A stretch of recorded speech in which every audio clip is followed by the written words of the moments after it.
In the name of Allah, the most beneficent and the most merciful. Assalamu alaikum, my dear students of class 4. How are you all?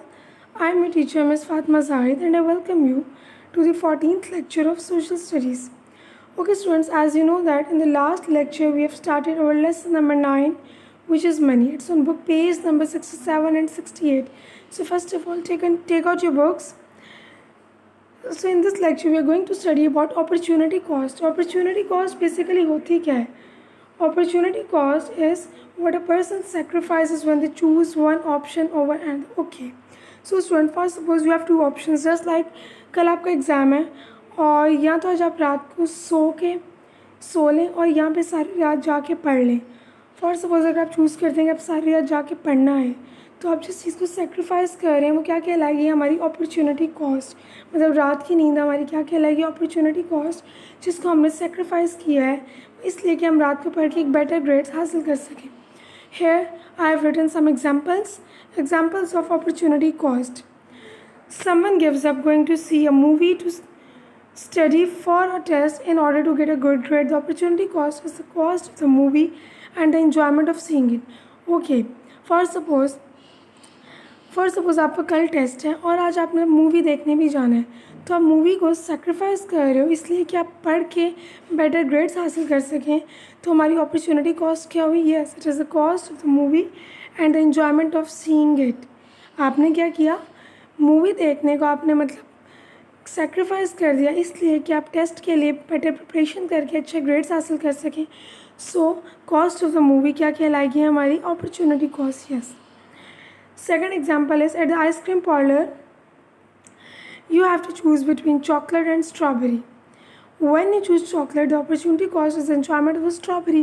For suppose हम किसी ice cream parlour में जाते हैं, हमारे पास दो options हैं, chocolate या तो ice cream flavour.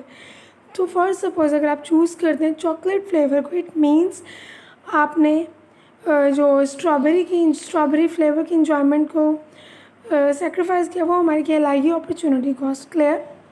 Okay. Opportunity cost is important to individuals as well as businesses and governments. Opportunity cost हमारे इंडिविजुअल्स के लिए भी इम्पॉर्टेंट है और इसी तरह बिजनेसमैन और गवर्नमेंट्स के लिए भी इम्पॉर्टेंट है. When a shopkeeper has to close their shop for repairs, cleaning, buying new stock, a holiday or any other reason, they cannot sell anything. This is the opportunity cost. For suppose opportunity cost हर उस individual के लिए भी उसी तरह से important है जिस तरह से गवर्नमेंट के लिए और बिजनेसमैन के लिए. फॉर सपोज एक शॉपकीपर अपनी शॉप को बंद करता है किस लिए? कि वो न्यू स्टॉक बाय करने जा रहा होता है, या वो अपनी शॉप को क्लीन कर रहा होता है, या कुछ रिपेयर करवा रहा होता है, या कोई हॉलीडे होती है, या कोई भी और रीज़न. सो इस वजह से क्या होता है? कोई चीज़ सेल नहीं कर पाते. कोई चीज़ सेल नहीं कर पाते, क्या होगी? Opportunity cost. मतलब उन्होंने चीज़ की सेल ना करने को सेक्रीफाइस किया. किस चीज़ पे? मतलब किस चीज़ को उन्होंने प्रेफर किया कि वे शॉप को रिपेयर कर लें, न्यू स्टॉक बाय कर लें, या कोई भी और रीज़न हो सकता है. So they can not sell something is the opportunity cost. Clear? Okay.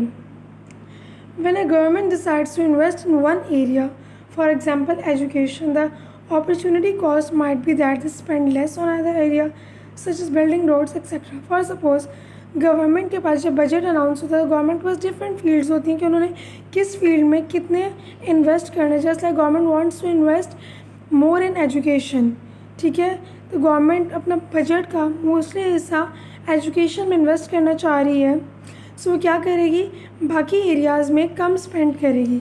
इस just like building roads etcetera कोई भी अदर एरिया में वो लेस स्पेंड करेगी, तो वो क्या कहलाएगा? हमारा opportunity cost. Clear? Here you can see an example.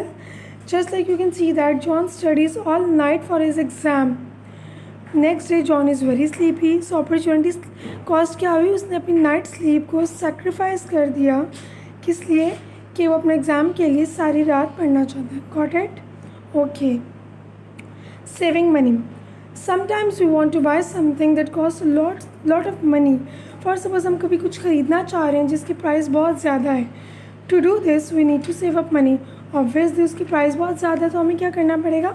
हमें पैसे जोड़ने पड़ेंगे, उसके लिए मनी सेव करनी पड़ेगी. If someone wants something but doesn't have the money to get it, they save the money. Obviously अगर हम कोई चीज़ हासिल करना चाहते हैं बट उसकी कॉस्ट बहुत ज़्यादा, वी कांट अफोर्ड, तो हम क्या करेंगे, उसके लिए मनी को सेव करेंगे आहिस्ता आहिस्ता कि एट द एंड हम उस चीज़ को ख़रीद सकें। क्लियर? फॉर सपोज़ आप किसी मार्केट में जाते हैं, आपको कोई स्टफ़ टॉय बहुत अच्छा लगता है लेकिन आपके पास इतने पैसे नहीं है कि आप उसको अफोर्ड कर लें, तो आप क्या करेंगे, मनी को सेव करेंगे आहिस्ता आहिस्ता कि एट द एंड हम इतनी मनी सेव कर सकें कि हम वो स्टफ़ टॉय बाय कर सकें। Clear? Okay. People can save money in different ways. Most people save the money in a bank. हम मनी को डिफरेंट फॉर्म्स में सेव कर सकते हैं, हम अपने घर में भी कर सकते हैं, लेकिन मोस्टली पीपल क्या प्रेफर करते हैं कि वो बैंक में मनी को सेव करें। Okay okay, you can see that is a graph. आप देख सकते हैं कि ब्लू लाइन, ब्लू ये जो बार ग्राफ है किसको रिप्रेजेंट कर रहा है, एसेंशियल फूड, रेंट, बिल्स। और ये हमारा ऑरेंज बार ग्राफ किसको रिप्रेजेंट कर रहा है, अदर कोस्ट आ जाते हैं, इसमें जिम आ जाता है, class, books, cinema, trips etcetera. और green colour is representing the savings.